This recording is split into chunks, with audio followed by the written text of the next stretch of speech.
Samsung single door fridge. ఈ ఫ్రిడ్జ్‌కి మన outer condenser ఏయడం జరుగుతుంది. ఇన్నర్ కండెన్సర్ అనేది లీక్ ఉండడం వల్ల.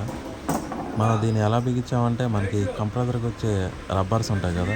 వాటిని ఉపయోగించి మనం ఫిట్టింగ్ చేయడం జరుగుతుంది. వాచరు, స్క్రూ తోటి.